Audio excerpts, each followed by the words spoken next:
ਚਾਰ ਤੇ ਗੰਢਿਆਂ ਨਾਲ ਰੋਟੀ ਖਾਣਾ ਆਰਡਰ ਦੀ ਸਾਨੂੰ ਲੋੜ ਨਹੀਂ ਹੈ ਆਰਡਰ ਦੀ ਲੋੜ ਨਹੀਂ ਸਾਡੇ ਕੋਲ ਆਰਡਰ ਦਵਾ ਦਿੱਤੀ ਹੈ ਮੈਂ ਕਿਹਾ ਮੈਂ ਵੀ ਵੈਸਟ ਇੰਡੀਜ਼ ਵਾਲਾ ਹੀ ਲੱਗੂ, ਪਰਵਾਹ ਨਾ ਕਰ ਜੇ 2000 ਰੁਪਏ ਦਾ ਖੜਾ ਰਹੂੰਗਾ ਇੱਥੇ। ਹੈ ਸਵਾਲ ਇਹ ਹੈ ਕਿ ਮੈਂ ਅੱਜ ਹੁਣ ਤੇ ਮੁਕਤਾਂ ਇਹਨਾਂ ਮਿਹਨਤੀ ਲੋਕਾਂ ਦੀ ਆਵਾਜ਼ ਚੁੱਕਣਾ ਆ। ਕਈ ਕਹਿਣਗੇ ਜੀ ਗਰੀਬ, ਇੱਥੇ ਤਾਂ ਅਸਲ ਗੱਲ ਇਹ ਹੈ ਕਿ ਇਹਨਾਂ ਦੀ ਜੇ ਮਿਹਨਤ ਦਾ ਬੁਕਤ ਨਹੀਂ, ਫਿਰ ਕਿਸੇ ਦੀ ਮਿਹਨਤ ਦੀ ਬੁਕਤ ਨਹੀਂ। ਹੁਣ ਵੇਖੋ ਆ ਤਾਰਾਂ ਨੇ ਇਧਰੋਂ ਜਿਹੜਾ ਦੇਖਣ ਦੇ ਜਰਾ ਆ ਤਾਰਾਂ ਨੇ, ਆ ਤਾਰ ਹੈ ਥੋੜਾ ਜਿਹਾ ਪਿੱਛੇ ਇਹ ਆ ਸਾਹਮਣੇ ਜਿਹੜੀ ਹੈ ਨਾ ਇਹ ਜਿਹੜੀ ਜਿੱਥੇ ਜਵਾਨ ਪਰੇਡ ਕਰਦੇ ਆ ਜੀ ਠੀਕ ਹੈ, ਤੇ ਇਦੋਂ ਅੱਗੇ ਆ ਖੇਤ ਨੇ ਹੁਣ ਕਿਸਾਨਾਂ ਦੇ ਸਾਡੇ, ਜਿੱਥੇ ਕਹਿੰਦੇ ਨੇ ਵੀ ਅਚਾਰ ਨਾਲ ਤੇ ਗੰਢਿਆਂ ਨਾਲ ਖਾਣੇ ਰੋਟੀ, ਹਾਂ ਤੇ ਅਸੀਂ ਤੇ ਦੇਸੀ ਘਿਓ ਨਾਲ ਖਾਣੇ ਆ, ਇਹੋ ਜੀ ਗੱਲ ਨਹੀਂ। ਇਹ ਉਹ ਪਿੱਛੇ ਇਹ ਕਿਉਂ ਹੈ ਗੁਰਬਤ? ਕਿਉਂਕਿ 2018 ਤੋਂ ਇਹਨਾਂ ਮਿਹਨਤ ਕਸ ਖੂਨ ਪਸੀਨਾ ਬਹਾ ਕੇ ਰੋਟੀ ਖਾਣ ਵਾਲਿਆਂ ਨੂੰ ਕੋਈ ਕੰਪਨਸੇਸ਼ਨ ਨਹੀਂ ਮਿਲੀ, ਔਰ ਇਹ ਕੰਪਨਸੇਸ਼ਨ ਦਾ ਬੇਸਿਕ ਹੀਲਾ। ਔਰ ਇਹ ਚ ਕੋਈ ਇਹ ਨਾ ਸੋਚੇ ਵੀ ਮੈਂ ਕਿਸੇ ਸਰਕਾਰ ਦੀ ਨਿੰਦਾ ਕਰਨਾ ਆ ਜਾਂ ਮੈਂ ਕਿਸੇ ਸਰਕਾਰ ਦੇ ਪੱਖ ਚ ਆਇਆ, ਮੈਂ ਕਿਸਾਨ ਦੇ ਪੱਖ ਚ ਆਇਆ। ਔਰ ਮੈਂ ਸਾਫ਼ ਕਹਿਣਾ ਕਿ ਇਹਦੇ ਚ 50% ਸਟੇਟ ਦੀ ਸਰਕਾਰ ਪਾਉਂਦੀ ਹੈ। ਮੈਨੂੰ ਉਦੋਂ ਵੀ ਯਾਦ ਹੈ ਕਿ ਜਦੋਂ ਮੈਂ ਅੰਮ੍ਰਿਤਸਰ ਪਹਿਲੀ ਵਾਰ MP ਬਣਿਆ ਉਦੋਂ 4000 ਹੁੰਦੀ ਸੀ ਕੰਪਨਸੇਸ਼ਨ, ਅੱਜ 10000 ਹੈ ਕੰਪਨਸੇਸ਼ਨ। ਸਟੇਟ ਦੀ ਸਰਕਾਰ ਜਿਹੜੀ ਹੈਗੀ ਆ ਉਹ 50% ਪਾਉਂਦੀ ਹੈ ਤੇ ਸੈਂਟਰ ਦੀ ਸਰਕਾਰ 50% ਪਾਉਂਦੀ ਹੈ। ਇਸੇ ਕਰਕੇ ਮੈਂ ਕਹਿਣਾ ਕਿ ਪੰਜਾਬ ਦੇ ਲਾਅ ਐਂਡ ਆਰਡਰ ਨੂੰ ਛੱਡ ਕੇ ਹਰ ਮਸਲੇ ਦਾ ਹੱਲ ਇਨਕਮ ਹੈ। ਜੇ ਤੁਹਾਡੇ ਕੋਲ 50 ਪੈਸੇ ਹੋਣ ਤੇ ਤੁਹਾਨੂੰ ਰੁਪਈਆ ਮਿਲਦਾ ਹੈ, ਔਰ ਨਾ ਸਿਰਫ ਤੁਹਾਨੂੰ ਰੁਪਈਆ ਮਿਲਦਾ, ਇਹਨਾਂ ਕਿਸਾਨਾਂ ਦਾ ਗੰਢੇ ਨਾਲ ਰੋਟੀ ਖਾਣ ਦਾ ਤੇ ਦਾਲ ਮੱਖਣੀ ਖਾਣ ਦਾ ਇੰਨਾ ਹੀ ਫਰਕ ਹੈ। ਇੰਨਾ ਤਾਂ ਡਿਜ਼ਰਵ ਕਰਦੇ ਹੀ ਆ ਨਾ, ਠੀਕ ਹੈ। ਹੁਣ ਮਜਬੂਰੀ ਇਹ ਹੈ ਕਿ ਜ਼ਮੀਨ ਆ ਜ਼ਮੀਨ ਹੈ, ਇਹ ਕਿਹਦੀ ਜ਼ਮੀਨ ਹੈ ਸਾਹਮਣੇ? ਇਹ ਤੁਹਾਡੀ ਹੈ? ਕੀ ਨਾਂ ਹੈ? ਜੱਟੂ ਸਿੰਘ। ਕਿੰਨੀ ਹੈ? ਇਹ ਤਾਂ 4.5 ਕਿੱਲੇ ਮੇਰੇ ਕੋਲ। ਇੱਥੇ 4.5 ਇੱਥੇ ਸਭ ਤੋਂ ਵੱਧ ਕਿਹਦੀ ਹੈ? ਇੱਥੇ ਤਾਂ ਸਰ ਵੱਧ ਕੋਣੀ 4-5 ਕਿੱਲੇ ਕੜਾ। ਅੱਛਾ 4-4 5-5 ਕਿੱਲੇ ਆ। ਤੇ ਸਵੇਰੇ ਜਿਹੜਾ ਇੱਕ ਜਾਨਵਰ ਦੀ ਸਾਨੂੰ ਬੜੀ ਦਿੱਕਤ ਰਹਿੰਦੀ ਸਰ, ਜਾਨਵਰ ਸੂਰ ਹੈ ਨਾ ਸੂਰ ਖਾ ਜਾਂਦੇ। ਸਾਨੂੰ ਕਿਸੇ ਤਰ੍ਹਾਂ ਇਹ ਤਾਂ ਜੀ ਪਾਣੀ ਪੀਣ ਨੂੰ ਨਾ ਲਾਇਕ ਰਹਿ ਗਿਆ ਤੇ ਨਾ ਹੀ ਫਸਲ ਦੇ ਲਾਭ ਹੁੰਦਾ ਸਭ। ਤੇ ਫਿਰ ਪਾਣੀ ਕਿੱਥੋਂ ਲਾਣੇ? ਪਾਣੀ ਤਾਂ ਖਰਾਬ ਹੋ ਰਹੀ ਕਲਰ ਬਣ ਰਹੀ ਸਰ ਕਲਰ। ਹੁਣ ਵੇਖੋ ਇਹਨਾਂ ਦੀ ਸਾਰ ਜੇ ਨਾ ਲਵਾਂਗੇ ਤੇ ਕਿਹਦੀ ਸਾਰ ਲਵਾਂਗੇ ਮੈਨੂੰ ਦੱਸੋ? ਹਾਂਜੀ ਤੁਸੀਂ ਕਹਿੰਦੇ ਹੋ ਕਿਸਾਨਾਂ ਦੀ ਗੱਲ, ਮੈਂ ਕਹਿੰਦਾ ਕੰਪਨਸੇਸ਼ਨ ਦੀ ਗੱਲ ਮੈਂ ਕੀਤੀ ਸੀ ਅੱਜ ਤੋਂ 20 ਦਿਨ ਪਹਿਲਾਂ। ਅੱਜ ਕਿਸਾਨ ਧਰਨੇ ਵੀ ਲਾ ਰਹੇ ਆ। ਵੇਖੋ 2 ਘੰਟੇ ਬਿਜਲੀ ਆਉਂਦੀ ਹੈ, 2 ਘੰਟੇ। ਤੇ ਅੱਜ ਮੈਂ ਸਵੇਰੇ ਕਿਹਾ ਸੀਗਾ, ਅੱਜ PPCL ਨੇ ਇੱਕ ਨੋਟੀਫਿਕੇਸ਼ਨ ਜਾਰੀ ਕੀਤਾ। ਜੇ ਮੈਂ ਤੁਸੀਂ ਕਹੋ ਤਾਂ ਮੈਂ ਪੜ੍ਹ ਕੇ ਸੁਣਾ ਦੇਣਾ। ਜੀ ਤੁਸੀਂ ਸੁਣਨਾ ਚਾਹੋਗੇ? ਸੁਣਾ ਲਓ। सर उसको बोझ पानी दस बजे नहीं मैं मुंह जुबानी रहा था ना। नहीं शॉर्ट में बता दो सर, शॉर्ट में और छोटी जी बेनती है ਸ਼ਾਰਟ ਮੇ ਇਹ ਹੈ ਕਿ ਭਾਈ ਤੁਸੀਂ ਪੰਜਾਬ ਦੇ ਲੋਕ ਹੁਣ ਸਾਡੇ ਨਾਲ ਥੋੜੀ ਜੀ ਕੋਆਪਰੇਸ਼ਨ ਕਰੋ, ਕਿਉਂਕਿ ਅਗਲੇ 3 ਦਿਨ ਤਲਵੰਡੀ ਸਾਬੋ ਤੇ ਰੋਪੜ ਵਾਲਾ ਪਲਾਂਟ ਬੰਦ ਰਹੇਗਾ। ਉਹ ਭਾਈ ਹੁਣ ਹੋਰ ਕਿਹੜੀ ਕੋਆਪਰੇਸ਼ਨ ਕਰਦੇ ਹੋ? ਜੇ 22 ਘੰਟਿਆਂ ਚੋਂ 2 ਘੰਟੇ ਤੇ ਆਉਂਦੀ ਹੈ, ਹੁਣ 2 ਘੰਟੇ ਵੀ ਨਹੀਂ ਆਉਣੀ। ਇਹ ਹਿਸਾਬ ਹੈ। ਇੱਕ ਮੌਕਾ ਆਪ ਨੂੰ, ਨਾ ਬੱਤੀ ਦਿਨ ਨੂੰ ਤੇ ਨਾ ਰਾਤ ਨੂੰ। ਇਹ ਹਿਸਾਬ ਤਾਂ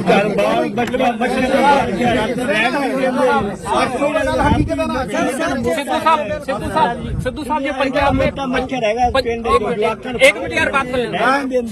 खैर यार तू सुनते हो नहीं सुनते ना? यार रात ਨੂੰ ਹੀ ਨਹੀਂ ਦਿੰਦੇ, ਰਾਤ ਨੂੰ ਵੀ ਨਹੀਂ ਆਉਂਦੀ। ਉਹ ਬੱਚੇ ਸਾਰੇ ਰਾਤ ਰੋਂਦੇ ਲਾਂਦੇ ਜੀ ਨੂੰ ਬਿਜਲੀ ਵਾਲਿਆਂ ਇੱਕ ਮਿੰਟ ਠਹਿਰ ਲੈ, ਤੇਰੇ ਸਵਾਲਾਂ ਦੀ ਗੱਲ ਛੱਡ, ਮੈਂ ਲੋਕਾਂ ਦੀ ਗੱਲ ਕਰਦਾ। ਦੱਸ ਵੀ ਕਿੰਨੀ ਬੱਤੀ ਆਉਂਦੀ ਆ? ਇਹ ਤਾਂ ਮੇਰੇ ਰਿਸ਼ਤੇਦਾਰ ਨਹੀਂ। हाँ सर सवेरे 1 घंटा सिर्फ चल ही रहा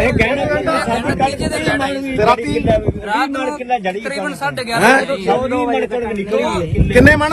20 ਮਣ ਦਿੱਤੀ ਨਹੀਂ ਸਾਰੇ ਕੱਟ ਲਾ। सारे घंटे सर ਸਾਰੇ ਕੱਟ ਲਾ। 4 ਦਿਨ ਹੋ ਗਏ ਲਾਈਟ ਨਹੀਂ ਆਈ। ਸਰ ਕਬਾਏ ਵੀ ਆਪਾਂ ਜਨਰੇਟਰ ਹੀ ਚਲਾਈ ਰੱਖਿਆ ਸਵੇਰੇ ਤੇ ਜਨਰੇਟਰ ਤੁਸੀਂ ਤੇ ਜਨਰੇਟਰ ਚਲਾ ਲਓ। ਹੁਣ ਇਹ ਜਿਹੜਾ ਅਸੀਂ ਕਿੱਥੇ ਚਲਾਈਏ?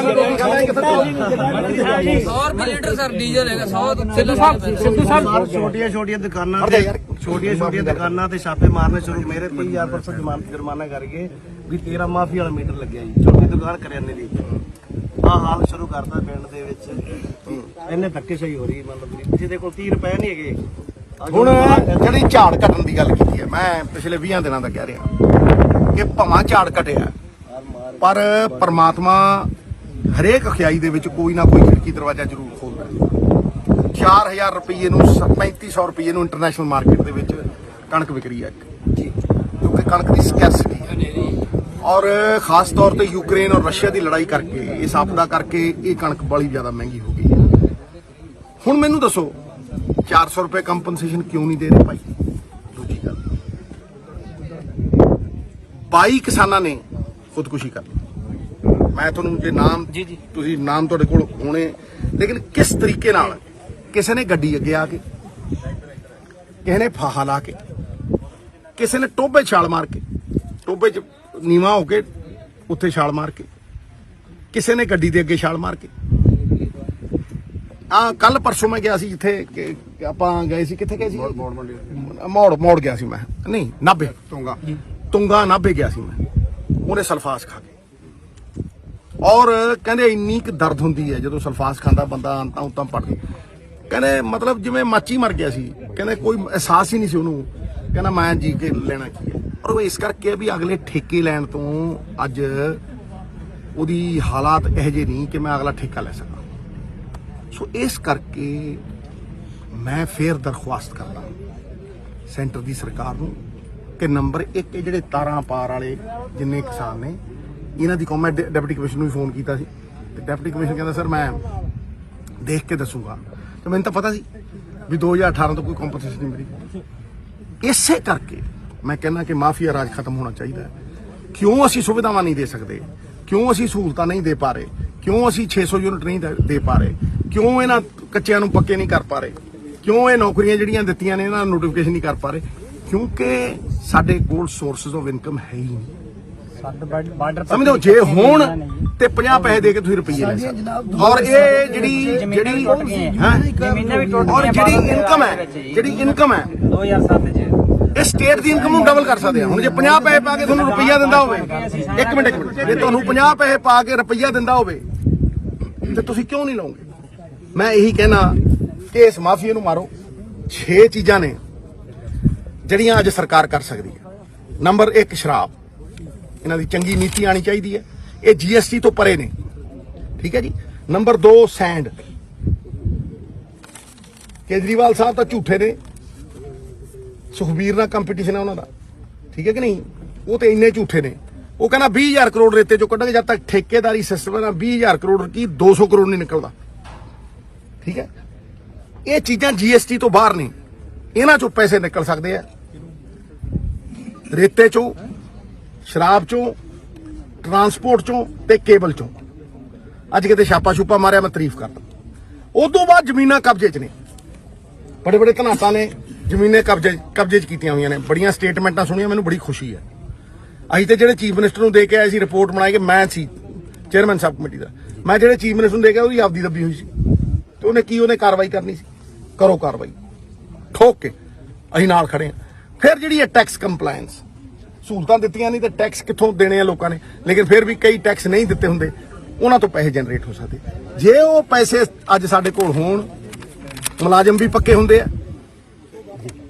ਨੌਕਰੀਆਂ ਵੀ ਦਿੱਤੀਆਂ ਜਾਂਦੀਆਂ, ਕਿਸਾਨ ਨੂੰ ਕੰਪਨਸੇਸ਼ਨ ਵੀ ਦਿੱਤੀ ਜਾਊ, ਤੇ ਆ ਜਿਹੜਾ 2018 ਤੋਂ ਜਿਹੜੀ 10,000 ਰੁਪਏ ਕੰਪਨਸੇਸ਼ਨ ਉਹਨਾਂ ਕਿਸਾਨਾਂ ਨੂੰ ਜਿਨ੍ਹਾਂ ਦੀ ਜ਼ਮੀਨ ਤਾਰਾਂ ਪਾਰ ਆ, ਦੇਖੋ ਜਿਹੜੇ ਗੰਡੇ ਨਾਲ ਰੋਟੀ ਖਾਂਦੇ ਆ, ਅਚਾਰ ਨਾਲ ਰੋਟੀ ਖਾਂਦੇ ਆ, ਸਾਰਾ ਦਿਨ ਇਹ ਧੁੱਪੇ ਧੁੱਪੇ ਸੜ ਕੇ, ਮਤਲਬ ਜਿਹੜੇ ਘੰਟੇ ਨਾਲ ਨੂੰ ਕੰਮ ਕਰਨ ਨੂੰ ਮਿਲਦੇ ਨੇ, ਬਾਕੀ 3-4 ਘੰਟੇ ਕੰਮ ਕਰਕੇ। ਇੱਕ ਸਰ ਜੀ ਇੱਕ ਮਿੰਟ ਸਰ ਜੀ, ਮੈਨੂੰ 4 ਵਜੇ 5 ਵਜੇ ਵਿਆਹ ਦੇਣਾ ਵਿੱਚ ਸੁਣ ਲਾ, ਇਹਨਾਂ ਦੇ ਖਾਤਰ ਮੈਂ ਇਹ ਕਹਿਣਾ ਕਿ 2018 ਤੋਂ ਜਿਹੜੀ ਕੰਪਨਸੇਸ਼ਨ ਨਹੀਂ ਮਿਲੀ, ਕਿਸੇ ਸਰਕਾਰ ਦੀ ਹੋਵੇ, ਕਿਸਾਨ ਸਾਡਾ ਸਰਮਾਇਆ ਹੈ, ਅੰਨਦਾਤਾ ਹੈ, ਸਮਝੋ ਨਹੀਂ? ਇਸ ਕਰਕੇ ਇਹ ਕੰਪਨਸੇਸ਼ਨ ਦੁਆਰਾ ਇਸ਼ੂ ਹੋਣੀ ਚਾਹੀਦੀ ਹੈ। ਇਹ 50 ਪੈਸੇ ਪਾ ਕੇ ਰੁਪਈਆ ਸੈਂਟਰ ਦੀ ਸਰਕਾਰ ਤੋਂ ਲੈਣਾ ਚਾਹੀਦਾ, ਇੱਕ ਦੂਜੇ ਤੇ ਉਂਗਲਾਂ ਚੱਕਣ ਦੀ ਬਜਾਏ। ਇਹ ਮੁੱਦਾ ਮੈਂ ਇਸ ਕਰਕੇ ਚੁੱਕ ਰਿਹਾ ਕਿ ਮੇਰੇ ਦਿਲ ਦੇ ਬੜਾ ਕਰੀਬ ਹੈ।